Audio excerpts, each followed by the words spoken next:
오늘 이 시간 우리에게 주시는 하나님의 말씀 신약 성경 요한복음 12장 1절에서 3절까지의 말씀입니다. 요한복음 12장 1절에서 3절까지 말씀을 공독해 봅니다. 6월절 요새전에 예수께서 베다니에 이르시니 이곳은 예수께서 죽은 자 가운데서 살리신 나사로가 있는 곳이라. 거기서 예수를 위하여 잔치할세 마르다는 일을 하고 나사로는 예수와 함께 앉은 자 중에 있더라. 마리아는 지극히 비싼 향유 곧 순전한 나드 한 근을 가져다가 예수의 발에 붓고 자기 머리털로 그의 발을 닦으니 향유 냄새가 집에 가득하더라. 아멘. 저기 박영동 목사님 나오셔서 말씀을 전해주실 텐데, 우리 박 목사님에 대해서는 주보에 이렇게 됐었고요. 주보에 있는 EM을 고급해서 전국에 이렇게 또 교체하게 하시는 목사님이시고요.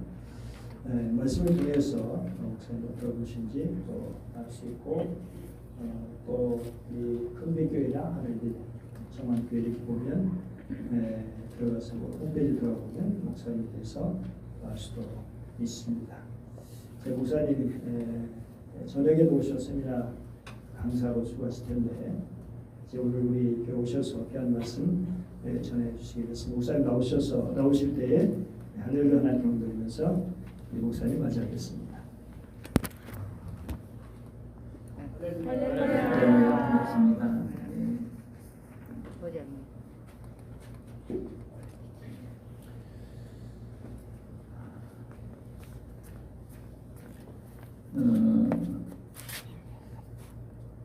우리 문경 시찰 오늘 저녁에 재직 연합 세미나가 있다고 그래요. 그래서 저를 강사로 초청해서 제가 오늘 오게 됐습니다.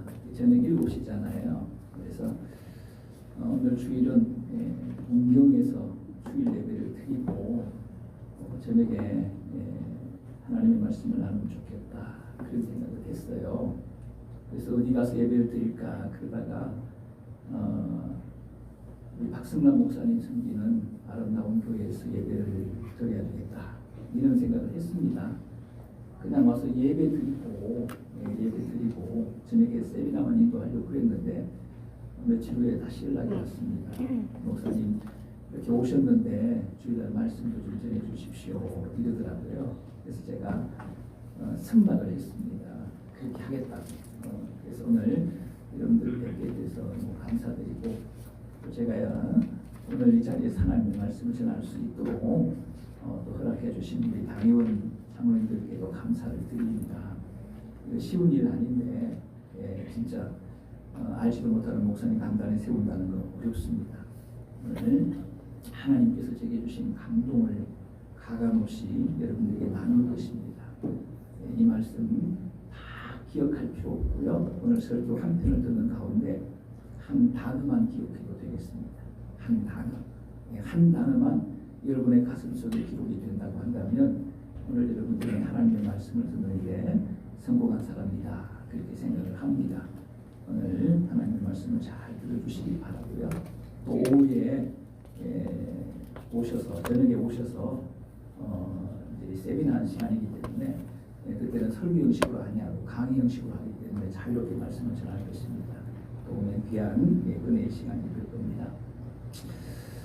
제가 이 교회 주보도 잘 모르고 뭐 어떤 교회인지 잘 모르잖아요. 목사님 잘 가까이 지내시는 목사님이시기 때문에 제가 신학대 후배입니다. 그래서 늘 교제하고 하기는 했습니다만 교회에 잘 모릅니다. 그리고 이 문경은 제가 옆으로 지나가기도 했지만은 이 문경집 처음 온 겁니다, 사실은요. 몇 년 전에 아마 상주교회에서 교육자 세미나를 인도하느라고 상주까지는 제가 간 일이 있는데 상주교회까지는 간 일이 있는데 문경은 제가 처음 오는 겁니다. 처음 오는 것입니다. 문경의 사과가 유명하다는 얘기를 제가 듣고 또 지난번에 우리 문경에서 사과 농사를 짓는 목사님이 계셔서 사과를 또 보내주셔서 맛있게 사과를 먹었습니다. 문경 사과 그 정도 제가 이해하고 있습니다. 오늘 문경 땅을 밟고 여러분들과 함께 아름다운 대학교에서 귀한 교제 시간을 가지게 된 것 감사하게 생각합니다.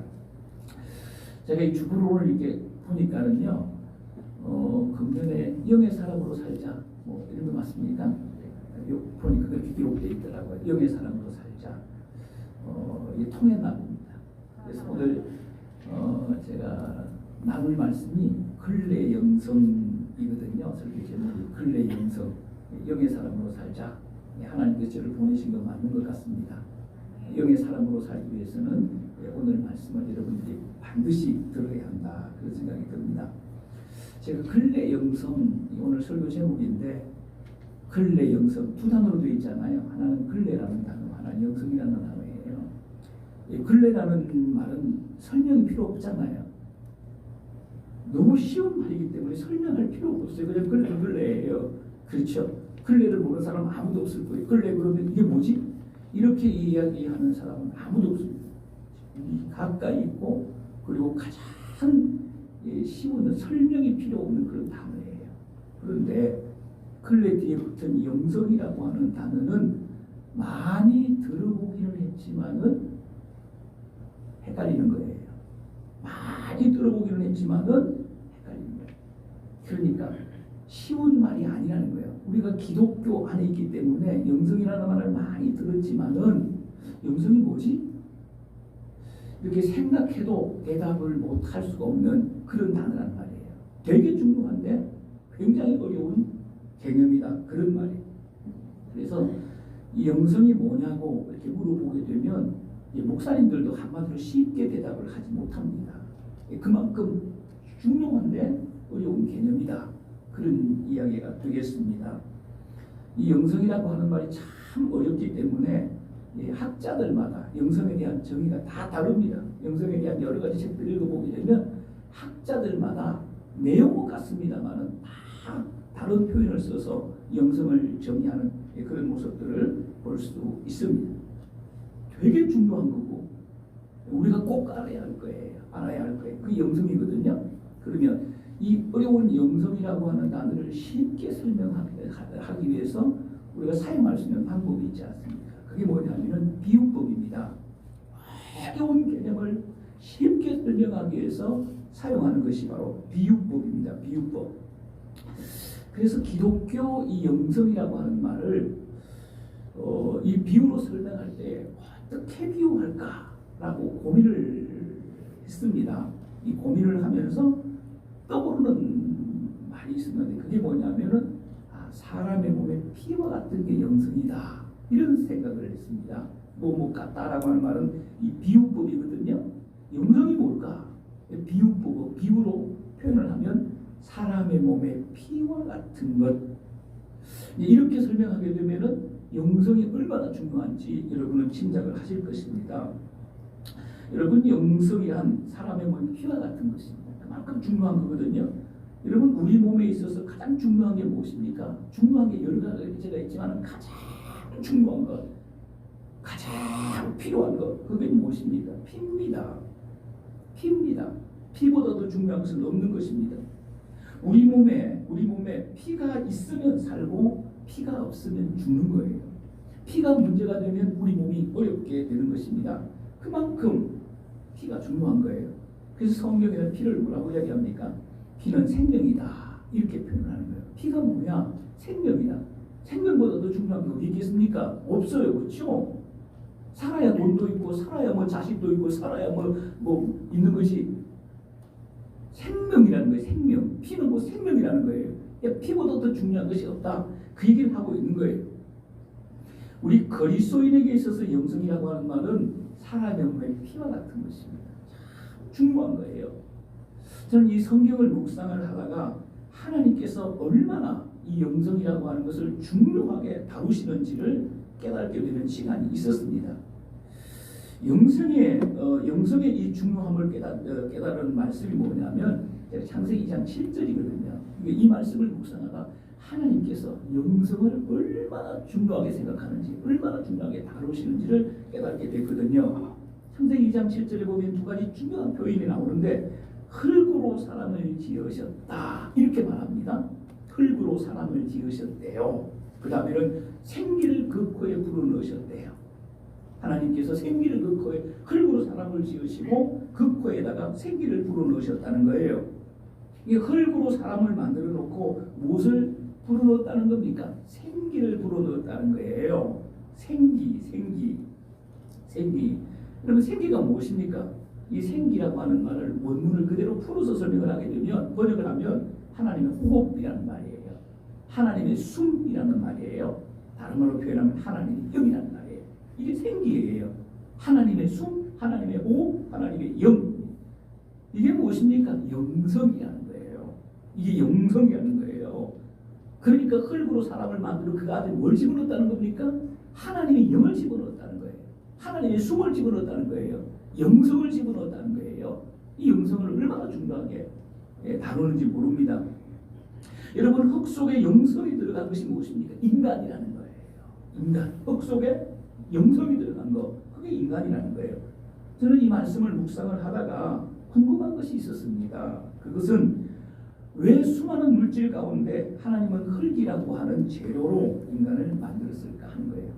여러분들도 조금만 이 생각을 할 줄 안다고 한다면 이 말씀을 읽다가 이런 고민을 했을 거예요. 왜 하필이면 하나님께서 사람을 만들 때에 흙으로 만들었을까 하는 거예요.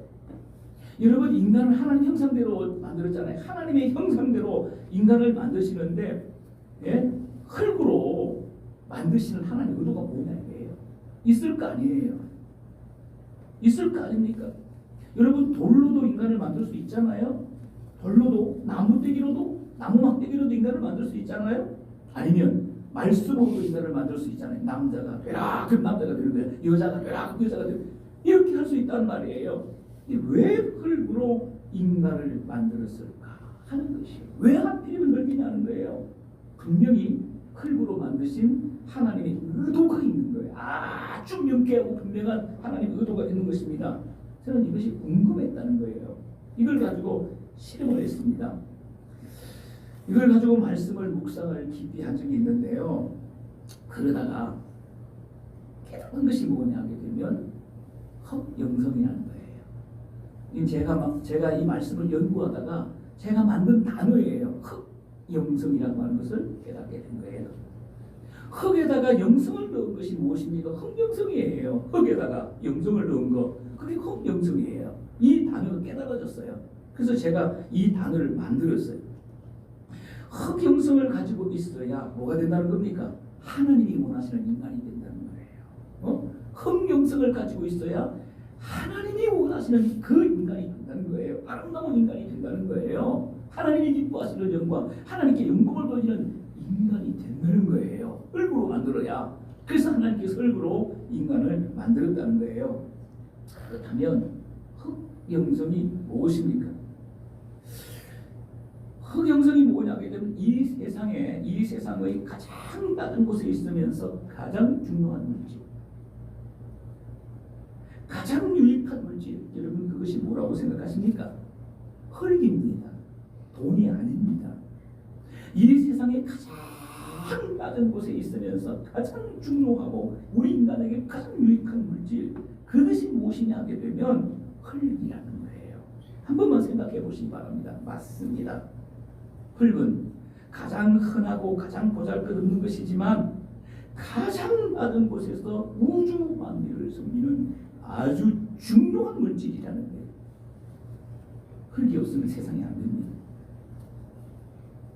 흙보다 낮은 곳에 있는 거 봤습니까? 흙보다 낮은 곳에 있는 거 봤습니까? 없습니다. 흙은 언제나 이 세상 가장 낮은 곳에 있는 것입니다. 여러분, 돌 밑에도 뭐가 있습니까? 흙이 있는 거예요. 여러분, 집 밑에는 뭐가 있습니까? 흙이 있는 거예요. 바다 밑에는 뭐가 있습니까? 흙이 있는 거예요. 여러분, 우리 아름다운 교회 밑에는 뭐가 있습니까? 흙이 있는 거예요. 흙은 가장 낮은 곳에서 세상을 섬기는 물질이에요. 세상을 섬기는 물질. 흙이 섬기지 아니하면 여기 교회를 못 지어요. 교회는 흙 위에 짓는 거거든요. 흙이 여러분의 가정을 섬기지 못하면요, 여러분의 집은 없습니다. 흙 위에 집을 짓는 거거든요. 흙이 세상에 세상을 섬기기를 중단하게 되면 식물도 살 수가 없고 동물도 살 수가 없고 인간도 살 수가 없습니다. 흙이 없는데 어떻게 씨앗을 심을 수가 있겠습니까? 그렇지 않습니까? 씨앗을 심을 수 없는데 어떻게 식물이 있을 수가 있겠습니까? 채소가 있을 수 있겠습니까? 식물이 없는데 어떻게 식물을 먹고 사는 초식동물이 있을 수 있겠습니까? 초식동물이 없는데 어떻게 초식동물을 먹고 사는 육식동물이 존재할 수 있겠습니까? 그렇습니다. 흙이 있어야 식물이 있을 수 있고 초식동물이 있을 수 있고 육식동물이 있을 수 있고 이것들을 먹고 사는 인간이 존재할 수 있는 겁니다. 흙은 보잘것없는 물질이지만 흙이 있어야 물도 있을 수 있는 것입니다. 흙이 없으면 물도 있을 수가 없어요. 흙이 있어야 바다도 있을 수 있는, 흙이 있어야 숲도 있을 수 있는 거고 흙이 있어야 집도 지을 수 있는 것입니다. 그렇습니다. 흙은 가장 많은 곳에서 만물을 섬기고 인류를 섬기는 거예요. 그러므로 흙영성을 한 단어로 표현하면 겸손입니다. 가장 낮은 곳에서 무엇을 섬기는 물질이거든요. 겸손이에요. 그리고 섬김입니다. 겸손함으로 세상을 섬기는 사람이 누굴까요?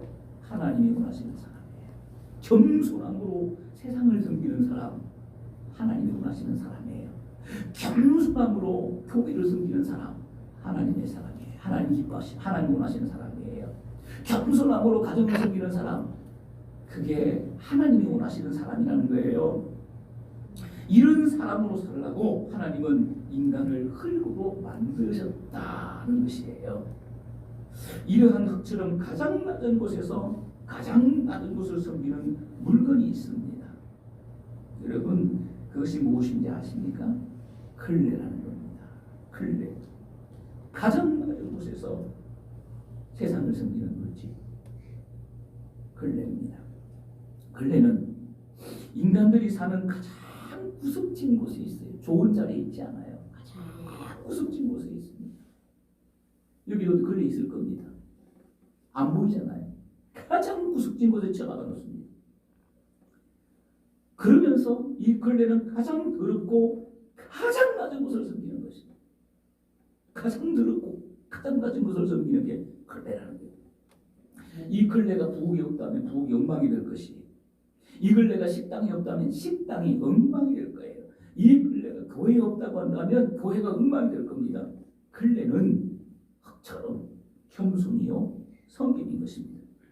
그러므로 흙 영성과 걸레 영성은 동일한 영성입니다. 동일한 단어만 다를 뿐이에요. 동일한 영성입니다. 우리 민족의 위대한 지도자 오산학교를 세운 남강 이성훈 선생을 잘 알 것입니다. 저 되게 좋아하시는 분이거든요. 이분의 글을 읽을 때마다 막 감동이 가슴이 막 뛰는 거예요. 얼마나 민족을 사랑하는지, 얼마나 민족을 위해서 헌신하는지 막 가슴을 뛰게 하는 분이거든요. 이분이 뭐를 깨달았냐면 걸레의 도를 깨닫는 거예요. 하나님의 말씀을 듣다가 걸레의 도를 깨닫는 거예요. 걸레의 영성을 깨닫는 거예요. 그리고 걸레의 도를 실천하신 분이에요. 걸레의 영성으로 사셨던 분이에요. 그래서 남강 이성훈 선생이 되는 거예요. 우리 민족의 스승이 되는 거예요. 이성훈 선생은 흙영성, 이 걸레 영성을 고백을 했습니다. 그의 책에 기록이 되어 있습니다. 나는 조국의 걸레가 되겠다. 이거 아무나 하는 얘기가 아니거든요. 이 남강 이성훈 선생이 걸레 영성을 가지고 있었기 때문에 이 고백을 하는 거예요. 나는 조국의 걸레가 되겠다. 이성훈 선생은 걸레처럼 가장 낮은 곳, 가장 더러운 곳을 섬기는 걸레가 되셨습니다. 그래서 존경을 받는 거예요. 여러 가지가 있습니다만 제가 한 가지만 소개하겠습니다. 이 당시에 오산학교를 건립하신 분이거든요. 또 말년에는 오산학교 교장으로 계셨어요. 이 오산학교를 건립하신 분인데 이 그때만 해도 수세식이 없잖아요. 다 재래식이잖아요. 다 재래식 화장실이잖아요. 이 재래식 화장실이었는데 겨울이 되면 학생들이 눈 이 대변 똥이 있지 않습니까? 쌓이는 거예요. 그래서 얼어버리는 거예요. 점점 쌓여서 얼어버리는 거예요. 이렇게 되면 어떻게 되겠습니까? 이승훈 선생은 도끼를 가지고 화장실에 가서 쌓인 그 똥을 깨뜨려서 손수 버리는 일을 하신 분이에요. 이거 아무나 못하는 겁니다. 이거 아무나 할 수 없는 일입니다. 교장 선생님이 이런 일을 했다는 거예요. 이걸 보고 학생들이 배우는 거예요. 그래서 위대한 제자들이 나오는 거예요. 이승훈 선생은 가장 낮은 곳에서 가장 더러운 것을 섬기는 똥걸레였습니다. 제가 섬기던 큰빛교회에 남신자 권사님이라고 하는 분이 계십니다. 이분은 엘리트세요. 어느 날 이 권사님과 대화 중에 제게 이런 말을 했습니다. 목사님, 저는 남은 인생 큰빛교회 클레가 되고 싶습니다. 목사님 저한테 그러더라고요. 목사님, 제 남은 인생은 큰빛교회 클레가 되고 싶습니다. 그러더라고요. 제가 이 말씀을 듣고 대화를 하다가 마음으로 울었습니다. 그렇습니다. 세상에서도 가정에서도 교회에서도 꼭 필요한 게 있습니다. 절대로 필요한 게 있습니다. 그것이 무엇입니까? 클레입니다. 여러분, 클레는 누구를 닮았다고 생각하십니까? 클레는 누구를 닮았습니까? 클레는 예수님을 꼭 닮았습니다. 클레는 예수님을 닮으셨어요. 그래서 고인이 되신 이 최이동 목사님은 클레질하는 예수라고 하는 책을 썼어요. 클레는 예수님의 모습입니다. 클레질은 예수님이 하신 일이에요. 클레질은 예수님이 하신 일이고 예수님의 삶입니다. 예수님은 이 세상에 클레로 오신 거예요. 우리는 이걸 알아야 되는 거예요. 클레가 되시기 위해서 하늘 영광을 버리시고 낮고 낮은 이 세상에 오셨습니다. 예수님은 가장 천한 걸레가 되어 십자가에서 당신의 몸을 찢으시고 당신이 흘리신 보혈로 인간의 더러운 죄를 닦아주셨습니다. 예수님은 거룩한 걸레이셨습니다. 오늘 본문에 보게 되면 클레 영성을 가진 클레지라는 한 여인이 등장을 하게 됩니다. 예수님께서 문둥이 시몬의 집에 계셨을 때 한 여자가 찾아오는 사건이 오늘 본문에 있는 내용이에요. 그가 찾아와서 무엇을 하는 것입니까? 향유 옥합을 깨뜨려서 예수님의 머리에 부어버리는 거예요. 그리고 자신의 머리를 풀어서 예수님의 발에 흘러내린 향유를 닦습니다. 이게 아무나 할 수 있는 일입니까? 자신이 걸레가 되어서 걸레질하는 마리아의 거룩한 모습을 보게 되는 거예요. 마리아의 감동적인 이 걸레질을 통해서 온 집에 향유 냄새가 가득했다는 겁니다. 그렇습니다. 우리가 걸레가 돼서 우리가 걸레질을 할 때에 세상에서 그리스도의 향기가 되는 거예요. 가정에서도 그리스도의 향기가 되는 거고 교회에서도 그리스도의 향기가 되는 거예요. 오늘 본문이 기록된 요한복음 12장에는 걸레질하는 마리아의 모습이 기록이 되어 있습니다. 바로 한 장을 넘기면 요한복음 13장에는 걸레질하는 예수님의 모습이 기록되어 있습니다. 예수님은 성모교일날 죽음을 앞두고 태아의 물을 떠다가 수건을 허리에 두르시고 제자들의 가장 낮은 곳, 가장 더러운 발을 씻기셨습니다. 가장 낮은 곳에서 가장 더러운 것을 닦는 걸레질하는 예수 그리스도의 거룩한 모습을 보게 됩니다. 하나님이 인간의 발을 닦는 거예요. 그렇습니다. 예수 그리스도는 이 세상에 걸레로 오셨습니다. 걸레질하러 오신 분이에요. 예수님은 걸레이십니다. 예수님이 하신 일은 걸레질입니다. 예수님의 영성은 걸레 영성인 것입니다. 그러므로 예수 그리스도를 따르는 사람들은 걸레여야 하고 그리스도인의 삶은 걸레질하는 삶이어야 하고 그리스도의 영성은 걸레 영성이어야 하는 것입니다. 여러분, 예수님 닮은 사람이 무엇입니까? 걸레입니다. 예수님은 걸레이셨기 때문에 예수님을 닮은 사람은 걸레입니다. 어디든지 걸레입니다. 이 세상에 꼭 필요한 걸레, 교회에 꼭 필요한 걸레입니다. 교회 공동체는 걸레들이 모인 걸레 공동체가 되어야 하는 거예요. 잘난 사람들이 모인 잘난 공동체가 되게 되면 교회는 힘듭니다. 교회는 어려워집니다. 똑똑한 사람들만 모여있으면 교회는 힘들고 어려워지는 거예요.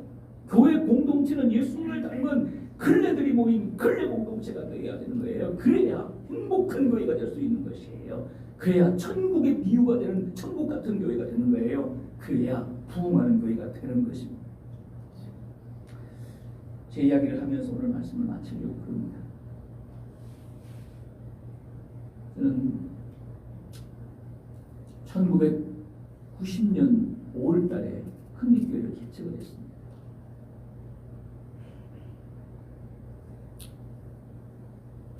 $5천만 원을 농협에서 빌려가지고 개척을 했습니다. 견본한 장소를 얻을 수가 없었어요. 그래서 구리시에 가면 왕수천동이라고 있습니다. 그 왕수천 다리 옆에 2층짜리 1층 25평, 2층 25평, 50층짜리 건물이 있어요. 50평짜리 건물이 있는데 그걸 통으로 다 못 얻고 2층 25평을 얻어서 교회를 시작했습니다. 교인들이 무서워서 못 와요. 그때만 해도 30년이 넘었잖아요. 그때만 해도 이 왕수천 발음이 하도 유명해요. 양아치들이, 깡패들이 노는 곳입니다. 무서워서 못 와요. 새벽 기도도 못 오고 무서워서 못 옵니다. 그런 곳이에요. 여기서 교회를 왜 거기다 돈이 있어야 평변한 건물을 얻죠. 돈이 없으니까 가장 싼 건물을 얻다 보니까 왕수천 옆에 25평 지금도 그 건물이 있습니다. 갈 때마다 지나갈 때마다 구리시를 지나갈 때마다 가슴이 뛰어요. 지금도 그 무너져가는 그 건물이 있습니다.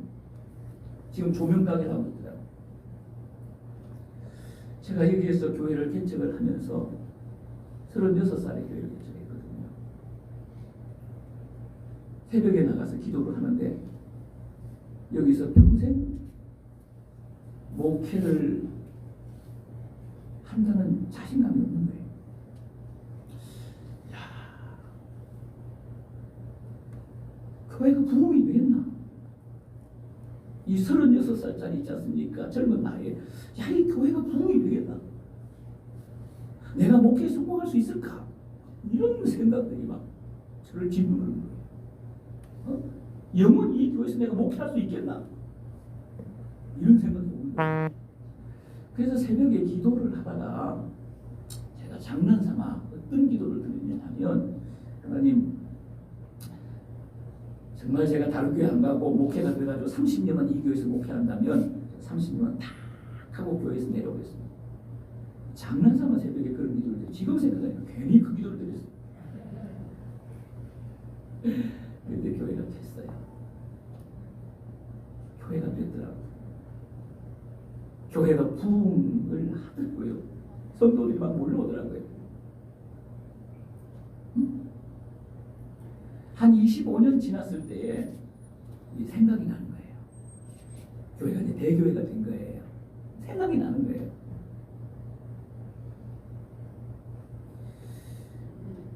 제가 새벽 기도 때 했던 하나님하고 약속, 장난삼아 했지만 하나님하고 약속이 돼. 이게 생각이 나는 거예요. 그래서 고민을 하다가 하나님하고 약속을 지키기로 결정을 했습니다. 쉽지 않아요. 약속을 지키기로. 제가 30년을 하고 내려오면 63세. 7년을 할 수가 있잖아요. 그래서 하나님하고 약속인데 지켜야겠다. 이런 생각을 했어요. 그래서 제가 장로님들고 제가 은퇴를 하겠습니다. 그러니 제 은퇴를 준비해 주십시오. 안 믿어요. 믿지를 않아요. 그래가지고 2년 남았을 때 정책당을 하면서 장로님들에게 정책당 목사가 준비를 다 해가잖아요. 은퇴위원회를 만들어가지고 정책당한테 보고를 했어요. 자, 제가 은퇴를 할 테니까 요렇게 은퇴위원회를 제가 나름대로 구성을 했으니까 바꾸시고 바꾸시고, 그렇지 않으면은 이 은퇴위원회를 받아주시면 이 은퇴위원회에서 저희 은퇴를 준비할 거라. 깜짝 놀라시는 거예요. 진짜 은퇴하시니 이렇게 된 거예요. 목사님 조금만 더 하시면 아니에요. 제가 하나님 앞에 약속한 거기 때문에 좀 내려와야 됩니다. 그리고 제가 이제 결심을 한 거예요. 그리고 제가 63세에 은퇴를 하게 된 거예요. 은퇴하기 전에 교회를 분립을 했어요. 저희 교회가 이제 이렇게 분립을 해가지고 이제 학교를 인수를 해가지고 분립을 하고 그래서 이렇게 해서 은퇴를 했어요. 은퇴를 하고 나니까 나이가 젊잖아요. 놀면 안 되잖아요. 젊은 놈이 놀아서 되겠습니까? 젊은 목사가 놀아서 되겠습니까?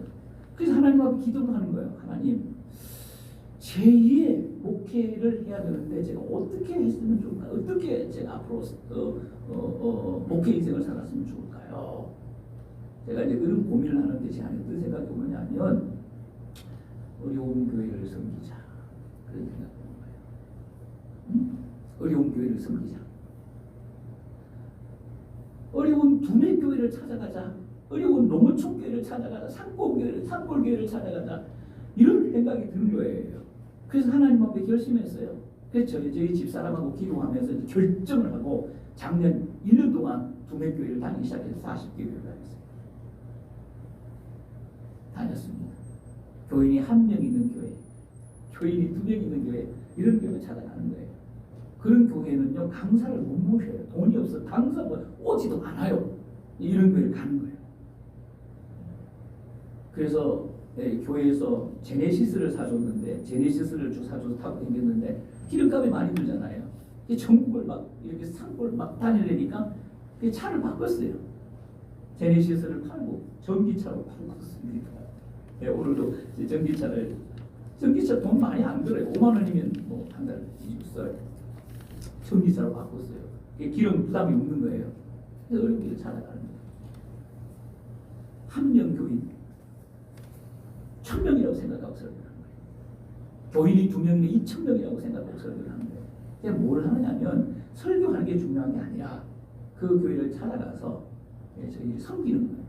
이제는 내가 섬길 차례다. 지금까지는 교인들이 섬겼는데 이제는 내가 섬길 차례다. 내가 선교사다. 내가 바울이다. 막 스스로 이런 생각을 하는 거죠. 그래서 어려운 교회를 찾아다니기 시작했어요. 1년이 됐어요. 많은 교회를 찾아다녔습니다. 그래서 뭘 하느냐 그러면 교회에다가 헌금을 해요. 제금합니다. 많이 안 해요. 그 다음에 이렇게 주일날 설교를 하고요.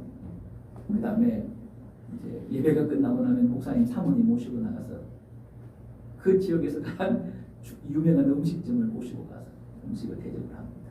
그리고 찻집으로 가서 목사님 사모님과 함께 대화를 합니다. 그래서 뭐 어떤 어려움이 있는지 힘들게 먹지 이런 일을 하면서 풀어주고 또 이렇게 상담도 해주고 또 격려도 하고 그리고 경제적으로 또 어렵고 힘들면 용돈도 드리고 한 50만 원 정도 한 교회를 찾아갑니다. 이렇게 해서 저희가 뭐 부자 아니에요. 교회에서 뭐 얼마나 많이 주겠어요. 제가 물론 목사인데 교회에서 많이 주는 것도 아니에요. 그렇지만은 검소하게 살아요. 검소하게 살아요. 그 다음에 나누자는 거예요. 섬기자는 거예요. 힘이 있을 때까지 하자. 힘이 있을 때까지 하자. 이러고 있습니다. 제가 이런 일을 하게 된 동기가 바로 이 영성 때문에, 근래 영성 때문이에요. 어려운 교회에 눈물을 닦아주는 그대가 되자. 이런 생각을 한 거예요. 제가 이 흑영성을 깨달았다고 했잖아요. 제가 이 근래 영성을 깨달았다고 했잖아요. 그래서 이제는 이 흑영성, 근래 영성은 근래가 되는 거잖아요. 그래서 세상에서 가장 열악한 교회를 찾아가는 거예요. 가장 열악한 교회를 찾아가는 거예요. 이런 교회를 찾아가서 그분들의 눈물을 닦아주는 거예요. 그분들의 눈물을 닦아주는 일들을 하는 거예요. 별 하는 건 없지만은 건강이 허락될 때까지 일을 계속할 겁니다. 너무 기쁜 거예요. 이런 사역을 하고 집으로 돌아오면 한 3시, 4시쯤 되거든요. 너무 기쁜 거예요. 너무 감사한 거예요. 제가 막 이렇게 막 1000명이 넘는 교인들 앞에 놓고 수십 년을 설교를 했는데도 그거보다도 100배로 더 기쁜 거예요.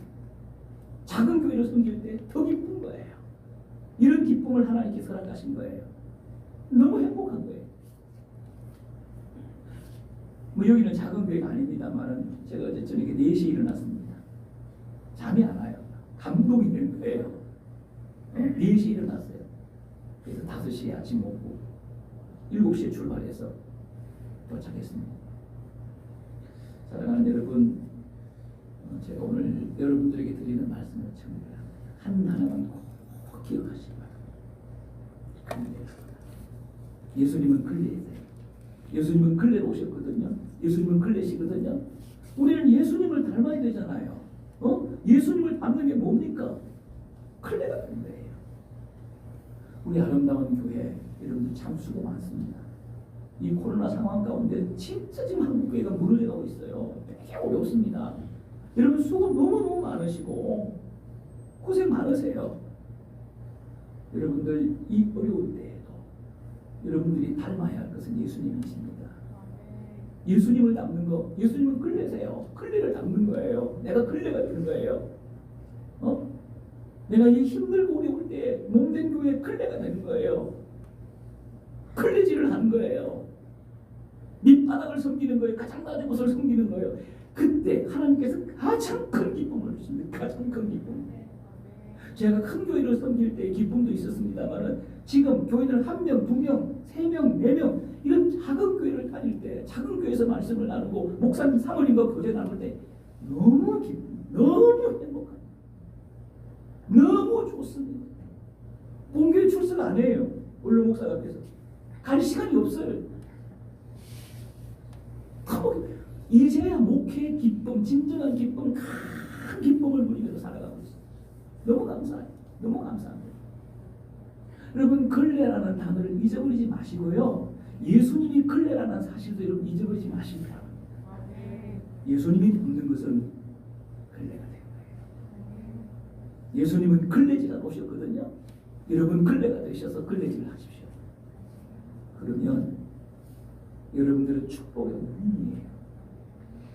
근래가 가정에 있으면 가정이 복을 받고요. 근래가 교회에 있으면 교회가 복을 받는 거예요. 근래 공동체가 됐으면 좋겠어요. 근래들이 모인 공동체. 이게 가장 거룩한 공동체예요. 가장 영광스러운 공동체예요. 성령이 오셔서 역사하는 공동체가 될 거예요. 이런 공동체가 되면 성령께서 임하실 거예요. 성령께서 역사하실 거예요. 이런 교회가 꼭 되실 수 있기를, 이런 공동체가 꼭 되실 수 있기를 주님의 이름으로 축원합니다. 살아계신 하나님 아버지, 은혜와 사랑을 감사드립니다. 오늘 부족한 종이 하나님께서 귀하게 사용하시고 영광을 받으시는 이 아름다운 교회에 와서 주님의 말씀을 증거하고 사랑하는 성도님들과 교제합니다. 너무너무 감사드립니다. 사랑하는 성도님들, 오늘 하나님의 말씀을 들었습니다. 이 근래라고 하는 단어를 가슴 속에 꼭 기록하게 하여 주시고, 그리고 근래이신 예수님을 닮아가는 하나님의 귀한 종들 되게 하시고, 특별히 우리 아름다운 교회가 근래들이 모인 근래 공동체가 되어 하나님께 큰 영광을 돌리는 복된 교회가 꼭 되게 하여 주시옵소서. 예수님 이름으로 기도하옵나이다. 아멘.